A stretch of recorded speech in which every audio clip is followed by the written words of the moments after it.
It is almost 9:15. Now, Wandile Mabaso is a Soweto-born chef and is currently causing a stir, excuse the pun, in the country's culinary industry. Having honed his cooking skills at some of the world-renowned institutions in South Africa, America and France, he's now back in his home country to tease our palates with his strong French cuisine expertise. And he joins me now in studio to tell us more about his culinary journey. A very good morning to you, Baba. Thank you so much for joining us and welcome. Thanks for having me. Let's talk about your journey and your love for food. When and how did it all begin?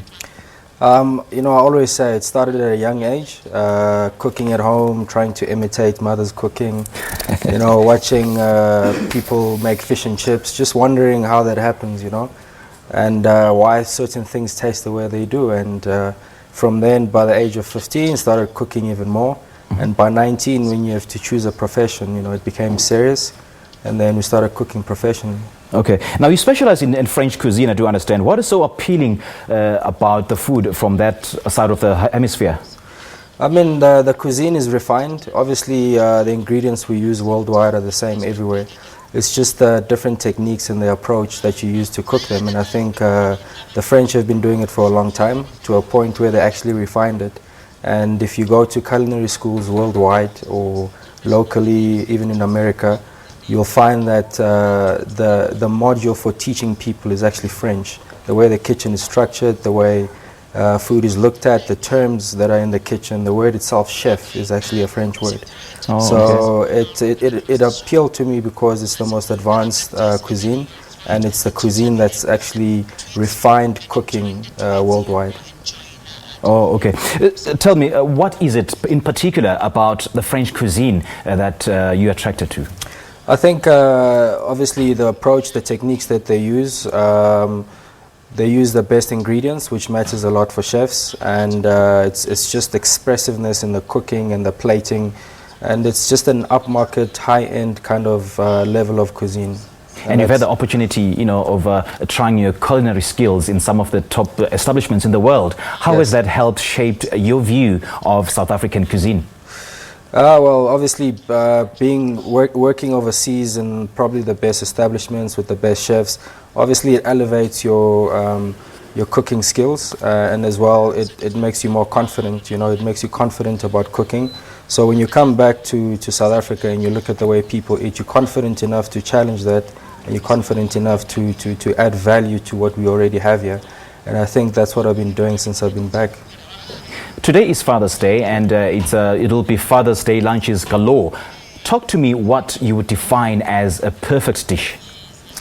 A perfect dish for Father's Day, obviously, looking at the weather, looking at the time of the year, and also for fathers, I would go for a more meaty kind of dish, okay, which we're actually serving today at our restaurant in Bryanston. Okay. So I'd rather go for something braised, something warm, something earthy, and I'd go for maybe a lamb shank, a braised lamb shank, braised in some spices, and glazed. So you get kind of a spicy and meaty feel for the fathers, And I'd also go maybe some kind of risotto as well, because, men tend to eat more heavier.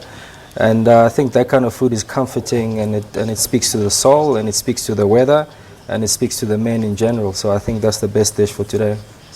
Good stuff. Good stuff. Now, talk to me. The aspiring chefs out there who are watching this interview would love to be at the level where you're at and attain the level of success that you have attained, but then they don't have the means, they don't have the opportunity and the resources to do so. How would you advise them? I mean, it's always difficult. I didn't have the means or the resources, but things have changed nowadays. Chefs have access to TV. They can watch cooking shows. There's restaurants everywhere. Everyone knows chefs, as opposed to when we were growing up where we didn't know any chef at all, in the townships. So I would say the best thing for chefs is try to find a way to travel, because that teaches you a lot. It opens a lot of doors, and teaches you something that I think any textbook cannot teach you. Okay. So you learn about different cultures, how they eat, and how food is viewed in different places, how farmers produce food, and not just the general cooking of itself, but understanding produce, where it grows, seasonal food, what grows at what season, how to use it, and how to treat it.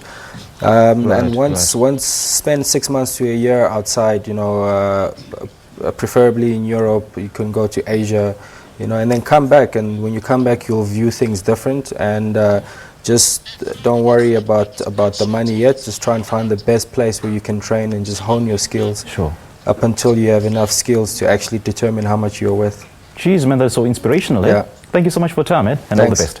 Right. That's internationally acclaimed chef Wandile Mabaso, and he was speaking to us about his culinary journey that took him to some of the most beautiful cities in the world, such as New York and Paris. All right.